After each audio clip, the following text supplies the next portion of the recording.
Number 1 challenge کہ ہم نے اپنی ملک کی انوائرمنٹ کا دھیان رکھنا ہے۔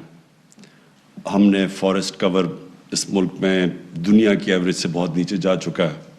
جنگلات جو بنائے تھے انگریز نے وہ بھی ہم نے ختم کر دیا۔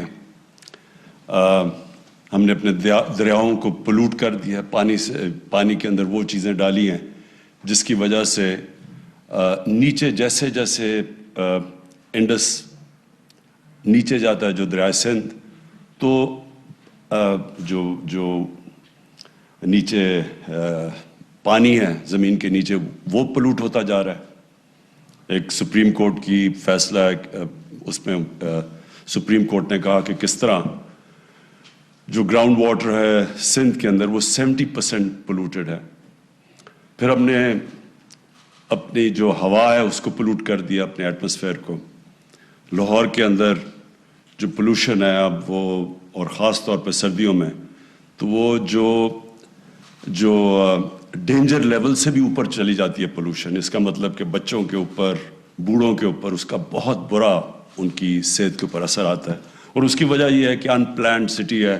ہم نے اپنے کوئی پچھلے 20 سال میں 70% جو کور تھا، جو فارسٹ کور تھا، جو درخت لگے ہوئے تھے وہ ختم کر دی اور کانکریٹ بنا دی وہاں۔ پھر ہم نے پرواہ نہیں کی کہ جو چیزیں پلوٹ کرتی ہیں ایٹماسفیئر کو، مثلا جو بھٹے ہیں اینٹوں کے، اس کے لیے کوئی آلٹرنیٹو نہیں سوچا۔ اور جو آگے ہمارے لیے چیلنجز آ رہے ہیں وہ یہ کہ پاکستان نمبر 5 پہ ہے وہ ملک جو کہ کلائمیٹ چینج سے سب سے زیادہ متاثر ہوگا۔ تو اس لیے ایک گورنمنٹ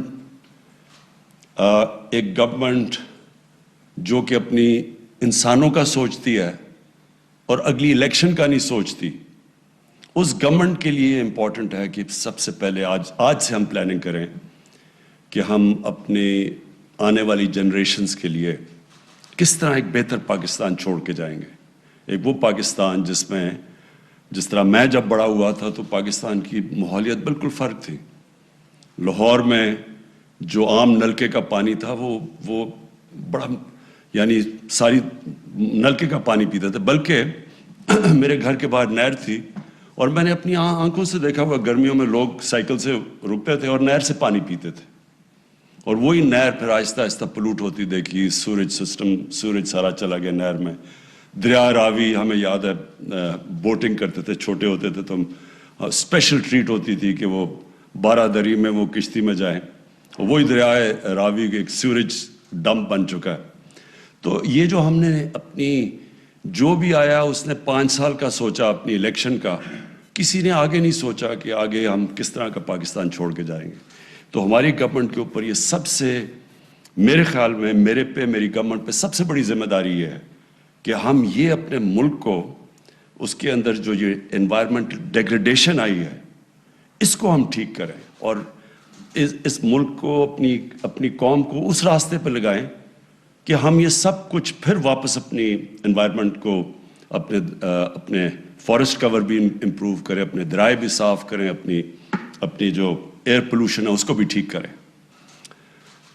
تو یہ جو ہمارا انیشیٹو تھا، پاکستان کی تاریخ میں پہلی دفعہ کسی گورنمنٹ نے درخت لگانے کا سوچا، اور بڑا مذاق اڑایا گیا ہمارا شروع میں۔ جب پختونخوا میں ہماری حکومت آئی تو ہم نے فیصلہ کیا کہ 1 ارب درخت اگائیں گے، تو مسلسل مذاق اڑا، اور ابھی بھی جو ہمارے مخالف ہیں وہ مانتے ہی نہیں کہ یہ کوئی ہو سکتا ہے، کیونکہ کسی نے یہ سوچا ہی نہیں ہے ان چیز کا، کیونکہ کسی نے سوچا ہی نہیں آگے 5 سال سے آگے کہ کیا ہوگا۔ تو میں اس میں پہلے تو میں جو پختونخوا کے اندر ہمارا جو بہت کامیاب ایکسپیریمنٹ ہوا 1 ارب درخت لگانے کا، اور وہ جو ہم نے، جس طرح زرتاج نے کہا کہ ہم نے باہر سے آڈٹ کروائی۔ WWF ایک باہر کی انٹرنیشنلی اکنالجڈ NGO ہے، اس نے پہلے 2 دفعہ ویریفائی کیا، اور اس کے علاوہ پھر ورلڈ اکنامک فورم انہوں نے اپنی طرح ویریفائی کر کے اس کو سپورٹ کیا، ہماری جو بلین ٹری سونامی تھی۔ آج ہمارے منسٹر بیٹھے ہوئے ہیں پختونخوا کے، جو فاؤنڈر ممبر بھی ہیں تحریک انصاف کے، شاہ فرمان کے ساتھ یہ اشتیاق اڑموڑ، تو انہوں نے ان کو وزیر بنایا میں نے جب 2013 میں، اور انہوں نے پھر ایک اس طرح کی چیزیں ایک جنون سے صرف ہوتی ہیں, ایک 9 to 5 جاب میں ایسی چیزیں نہیں ہوتی. تو پہلے تو مقابلہ کیا انہوں نے ٹمبر مافیا کا, اور اس میں پھر ہم شہادتیں بھی ہوئیں فارسٹ گارڈز کی, اور پھر میں نے ایک تصویر, مجھے پتہ چلا کہ ٹمبر مافیا نے کسی کو, ہمارے فارسٹ گارڈ کو مارا, تو میں نے اس کو ٹیکسٹ کیا کہ خود جائے. تو پھر میں نے تصویر دیکھی کہ اشتیاق اور کلیشنکوف پکڑ کے جا رہے ہیں ان کے پیچھے. تو اس طرح کے ریزولو سے پھر جب اس طرح کی ڈٹرمنیشن ہوتی ہے تو اس لیے وہ سارا ہمارا پروجیکٹ کامیاب ہوا. اب یہ جو نیا انیشیٹو ہے, میں امین اسلم آپ کو خاص طور پہ اس کے اوپر کریڈٹ دیتا ہوں, اور ساتھ ساتھ شاہ فرمان آپ کو بھی, جو ہمارے گورنر ہیں کے پی کے. کیونکہ دیکھیں, یہ لوگ عوام درخت تب اگائے گی اور ان کو پھر ان کی حفاظت کرے گی جب عوام کو ان کے بینیفٹ سے پتہ چلے کہ ہمارے لیے کیا ہے. میں بھوکا مر رہا ہوں اور مجھے کوئی کہے جی درخت اگا دو, میں کیوں درخت اگاؤں گا؟ سردی میں میرا برا حال ہے, برف پڑی ہوئی ہے, تو میں کیوں وہ درخت نہیں کاٹوں گا اپنے آپ کو گرم رکھنے کے لیے. تو یہ جو انیشیٹو ہے یہ بڑا ضروری ہے کہ مقامی لوگوں کو اس سے فائدہ ہوگا, لوگوں کو بینیفٹ ہوگا درخت اگانے کا. اور یہ جو درخت, یہ جو مثلا ہم نے کندیاں کے اندر بیری کے درخت لگائے, یہ جو بیری کی آئیڈیا تھا یہ دیا تو شاہ فرمان نے مجھے, کیونکہ ان کے علاقے میں جو بیری کا شہد ہے وہ سب سے اچھا سمجھا جاتا ہے. اس کی وہ جمتا نہیں ہے, اس کا کانٹینٹ شوگر کا کم ہے, بینیفٹ زیادہ ہیں. تو ہم نے پھر یہ جو ابھی امین اسلم نے آپ کو پلانٹیشن دکھائی ہے, کندیاں کا بہت بڑا جنگل ہوتا تھا انگریز کے زمانے میں, میاں والی میں ڈسٹرکٹ میں, تو یہ بالکل ختم ہو چکا تھا. ہم نے اپنے پرانے سارے جنگل ختم کر دیے تھے. بچپن میں گیا ہوں چھانگا مانگا جنگل میں, بڑے بڑے درخت تھے, سب آہستہ آہستہ جنگل ختم ہو گئے, ان کی زمینیں بھی لے کے لیز کر دی لوگوں کو, پولیٹیکل لوگوں کو. تو یہ جو ریکلیم کیا بعد میں اس کے اندر یہ چیز آئی. تو یہ جو آئیڈیا تھا کہ ہم اپنے جنگل کو استعمال کریں ہنی پروڈکشن کے لیے, شہد کے لیے, یہ زبردست آئیڈیا اس لیے ہے کہ اس پہ امیجیٹلی لوگوں کو نوکریاں ملیں گی. جب عام لوگوں کو, مقامی لوگوں کو نظر آئے گا کہ ہم پیسہ بھی بنا سکتے ہیں, ہماری روزگار بھی آ سکتا ہے, تو وہ پھر سب سے زیادہ وہ جنگلوں کو پروٹیکٹ کرتے ہیں. تو ایک تو یہ اس کے جو آئیڈیاز آپ نے امین اسلم بتایا کہ اس کی جو ایکسپورٹس ہیں دنیا میں, ہماری پاکستان کی بہت ہی کم ہے, حالانکہ ہمارے پاس بڑی ورائٹی ہے, ڈفرینٹ قسم کے مختلف ہنی اس ملک میں آ سکتے ہیں. پہاڑوں میں اور ہیں, یہ جو سیمی ایرڈ ایریا ہے جو جدھر بیری اگتی ہے یہ بالکل اور ہے. اور پھر ہمارے 12, آپ کو پتہ ہے نا پاکستان میں 12 کلائمیٹک زون ہیں. یہ بڑا یونیک ہم بیٹھے ہوئے ہیں کہ اوپر سے لے کے سمندر تک 12 مختلف موسم ہیں. 12 مختلف موسم کا مطلب کہ 12 مختلف قسم کی ہیبیٹیٹ ہے, یعنی مختلف قسم کے پلانٹس اگتے ہیں, درخت اگتے ہیں. ہمارے بڑی ورائٹی ہے اس ملک میں, تو اس لیے شہد بھی ہم مختلف ورائٹی کے بنا سکتے ہیں. اور یہ جو انیشیٹو آپ نے لیا ہے یہ اس لیے زبردست ہے کہ اس میں گورنمنٹ اب مدد کرے گی. کیسے مدد کرے گی؟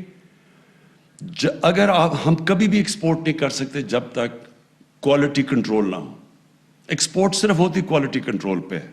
ہمارے پاس اس وقت جو سبزیاں ہیں دنیا میں بہترین سبزیاں ہیں, ہمارا پھل ہے دنیا میں مانا جاتا ہے, لیکن بکتا نہیں ہے کیونکہ کوالٹی کنٹرول نہیں ہے. اب یہ مڈل ایسٹ میں یہاں سے جو سبزیاں اور جو ہم پھل ایکسپورٹ کر سکتے ہیں, کوئی مقابلہ نہیں کر سکتا پاکستانی پھل کا. آپ مڈل ایسٹ میں کئی دفعہ سیب کھائیں اور کیلا کھائیں تو اس میں فرق ہی نہیں پتہ چلتا. پاکستان کے اندر اتنا ٹیسٹ ہے ہمارے سارے, کیونکہ ہمارا اللہ کا شکر ہے موسم ایسا ہے, لیکن ہم ایکسپورٹ نہیں کر سکتے کیونکہ کوالٹی نہیں ہے. اس لیے اس میں پوری گورنمنٹ کو مدد کرنی پڑے گی, ministry of science and technology, کہ وہ کوالٹی کنٹرول میں مدد کرے. جیسے ہی کوالٹی کنٹرول آئے گی امیجیٹلی ایکسپورٹ کے لیے ہمارے پاس ہر قسم کا شاید ہی نہیں صرف ہر پروڈکٹ ایکسپورٹ کے لیے ہمارے پاس ہو جائے گا. اور یہ ہمارا دوسرا بڑا ایشو ہے. ایک یہ ہے کہ ہم نے اپنی انوائرمنٹ کو بچانا ہے, دوسرا اس ملک میں ایکسپورٹس بڑھانی ہے, کیونکہ جب تک ہم اپنی ایکسپورٹس نہیں بڑھائیں گے پاکستان ایک امیر ملک نہیں بن سکتا. اگر ہم باہر سے زیادہ چیزیں امپورٹ کریں گے اور ایکسپورٹ کم کریں گے کبھی بھی ملک کی دولت نہیں بنے گی, ویلتھ کریشن نہیں ہوگی ملک میں. تو ہم ہمیشہ پھنسے رہیں گے. یہ جو ہمارا مشکل پڑ جاتی ہے کرنٹ اکاؤنٹ کے اوپر کہ ڈیفیسٹ میں چلا جاتا ہے, پھر قرضے لینے پڑتے ہیں. اس لیے یہ دوسرا اس کا مقصد ہوگا کہ یہ جو بھی چیز پاکستان میں جو بھی چیز جس سے ایکسپورٹس بڑھتی ہیں اس سے ملک کو فائدہ ہے. تو ایک انوائرمنٹلی, پھر اس سے ایکسپورٹس کا فائدہ ہے, اور پھر تیسری چیز ہمارے ملک میں ایک ینگ پاپولیشن ہے, دنیا میں سیکنڈ ینگسٹ پاپولیشن ہے. تو لوگوں کو روزگار چاہیے, یوتھ کو روزگار چاہیے. تو تیسری چیز بھی پوری کرتا ہے کہ ان علاقوں میں جن علاقوں میں ہم شاید کہ انشاءاللہ یہ کریں گے ہارویسٹ بیری کے, اور یہ علاقے یہاں بڑی غربت ہے, یہ علاقے پیچھے رہ گئے ہیں. یہ میں نے دیکھے ہوئے ہیں جدھر ابھی کندیام جیسے بھی, وہاں بڑا ایک ریگستان, کم بارش کم ہوتی ہے. تو ان علاقوں کے اندر نوجوانوں کو نوکریاں ملیں گی. اور یہ تیسری چیز ہے کہ ہم ملک میں روزگار اپنا بڑھائیں گے. تو ہر طرح یہ ایک پروجیکٹ ہے جس کے لیے جو ہر طرح ہمارے ملک کی مدد ہوگی. میں یہاں ایڈ بھی کر دوں کہ ہمیں اپنی درخت اگانے میں دو اور چیزوں کے اوپر زور ڈالنا چاہیے, اور ایک کا اس کا بھی شاہ فرمان بات کرتا ہے, آلیوز کا. اس وقت ہمیں مشکل کیا ہے کہ ہم جو ایڈیبل آئل ہے وہ امپورٹ کرتے ہیں. جب ہم امپورٹ کرتے ہیں تو وہ سارا پریشر پڑتا ہے ہمارے کرنٹ اکاؤنٹ کے اوپر. ہم اس وقت پتہ نہیں 3 ارب ڈالر کی ہم امپورٹ کرتے ہیں جو ایڈیبل آئل ہے, جو گھی ہے. اب مشکل یہ ہوتی ہے کہ جیسے ہی روپے نیچے جاتا ہے تو جو بھی امپورٹ ہوتی ہے وہ مہنگی ہو جاتی ہے. تو اس لیے ہمارا اس وقت جو گھی ہے وہ مہنگا ہو گیا, اور وہ عام آدمی استعمال کرتا ہے. تو اگر ہمارے یہ جو بلین ٹری کے اندر 10 بلین ٹری کے اندر ہم پورا زور لگا دیں آلیو کی پلانٹیشن کے اوپر, میں آپ کو یقین دلاتا ہوں کہ ہمارا یہ مسئلہ ہی حل ہو جائے گا. بلکہ پاکستان ایکسپورٹ کرے گا, ہم آلیو آئل ایکسپورٹ کر سکتے ہیں. ہم نے ایک ایکسپرٹ بلایا آلیوز کے اوپر, کینیڈا میں ایک پاکستانی ہیں جو ادھر رہتے ہیں. تو انہوں نے مجھے بتایا کہ جو دریائے سندھ کی جو رائٹ سائڈ ہے, یہ جو سارا سلیمان رینج ہے, یہ بہترین علاقہ ہے آلیوز کے لیے. میں نے تو بلکہ اپنے گھر میں آلیوز لگائے ہیں اور 3-4 سال میں آلیوز اگائے ہیں, اور زبردست قسم کے آلیوز اگائے ہیں. تو ایک تو یہ آلیوز کے لیے یہ ہمیں بڑا ضروری ہے, اس لیے کہ اس سے ہماری یہ امپورٹ بھی بچ جائے گی ایڈیبل آئل کی, دوسری ہم ایکسپورٹ بھی کر سکیں گے. اور پھر تیسری چیز کہ آلیوز سے جو انکم ہوگی ان سارے علاقوں میں, اور یہ سارے علاقے جب آپ انڈس کی رائٹ سائڈ پہ جاتے ہیں, جو سارے مغربی علاقے ہیں, وہاں سارے بہت زیادہ غربت ہے, وہاں اگتی نہیں ہے وہ چیزیں, نہیں بارش کم ہوتی ہے. لیکن آلیوز کے لیے بہترین جگہ ہے. اس لیے اس کے اوپر بھی پورا ہم اپنے بلین ٹری کے اندر آلیوز پلانٹیشن کے اوپر بھی پورا زور لگائیں گے. اور ایک آخری چیز, میں نے اپنے گھر میں ایووکاڈوز لگائے ہیں. آپ یقین کریں کہ بہترین ایووکاڈوز اگتے ہیں یہاں پاکستان میں. تو ہمیں اس کے اوپر بھی اب پورا زور لگانا ہے, کیونکہ ایووکاڈو جو ایک تو ساری ویجیٹیبلز کے اندر, سبزیوں میں بہترین, اگر نیوٹریشن پوائنٹ آف ویو سے دیکھیں تو بہترین ویجیٹیبل ہے. دوسرا یہ ویلیو ایڈڈ ہے, یہ بڑا مہنگا بکتا ہے دنیا میں. پہلے تو پاکستان کے اندر یہ فائدہ ہوگا ہمارے لوگوں کو اگر ہم یہ زیادہ پھل اگائے, کیونکہ سارے علاقے میں بڑا اچھا اگتا ہے. اور اس کے اوپر بھی ہم اپنی بلین ٹری کے اوپر اس ایووکاڈوز کے اوپر بھی زور ڈالیں گے, کیونکہ ایووکاڈو پروڈکشن ایک ایسی چیز ہے کہ اگر ہم نے اس سے زیادہ کر لی تو یہ وہ پھل ہے, سبزی ہے جو بہت زیادہ اس کا, یعنی اس کا اگر ہم اس کی ایکسپورٹ شروع کر دیں تو پاکستان کی آمدنی میں بہت اضافہ ہوگا. آخر میں پھر امین اسلم آپ کو اور آپ کی منسٹری کو یہ جس طرف جو آپ کر رہے ہیں اس کی مبارک دیتا ہوں, خراج تحسین پیش کرتا ہوں, کیونکہ یہ جو سب سے بڑا اپنے آنے والی جنریشنز کے لیے ہم جو کام کرنے جا رہے ہیں کہ اگر آلیوز بھی اگتے ہیں تو آنے والی جنریشنز کو اس سے بہت فائدہ ہوگا. لیکن جو اپنی ماحولیات ہم نے ٹھیک کرنی ہے. جو ہم نے اپنی یہ جو ہم نے بے دردی سے اپنے دریاؤں کو اور اپنی ہوا کو اپنی ایئر پولوشن جانے دیا اور سوچا نہیں, پلاننگ کے بغیر شہروں کو پھیلتے جا رہے ہیں شہر, کوئی پلاننگ نہیں ہے. میں حیران ہو گیا کہ میں نے پوچھا شہروں کے ماسٹر پلان ہی نہیں ہے شہروں کے.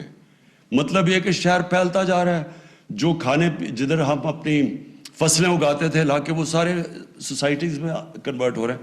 تو آخر میں ایک بڑھتی ہوئی آبادی کو ہم کیسے کھانا دیں گے؟ تو اس کے لیے اب ہم نے پورا اس کے اوپر بھی پورا زور لگایا کہ ماسٹر پلانز بنے شہروں کے, تاکہ ہم شہروں کو ریسٹرکٹ کر سکیں, اوپر لے جا سکیں اور اپنا جو ہمارا زرعی علاقہ ہے اس کو بچا سکیں. شکریہ. بلین ٹری شہد منصوبے کی تقریب وزیر اعظم عمران خان خطاب کر رہے تھے. انہوں نے کہا کہ پاکستان ماحولیات سے متاثر ہونے والا 5واں بڑا ملک ہے. آج سے ہم پلاننگ کریں گے کہ آئندہ نسلوں کے لیے بہتر پاکستان چھوڑ کر جائیں. ہم نے اپنے ملک کی ماحولیات کا دھیان رکھنا ہے. درخت لگانے کے فیصلے پر ہمارا مذاق اڑایا گیا. ہم سے پہلے کسی نے سوچا ہی نہیں کہ 5 سال کے بعد کیا ہوگا. ہم نے بلین ٹری منصوبے پر باہر سے آڈٹ کرائے. ٹمبر مافیا کا مقابلہ کیا گیا. شہادتیں بھی ہوئیں.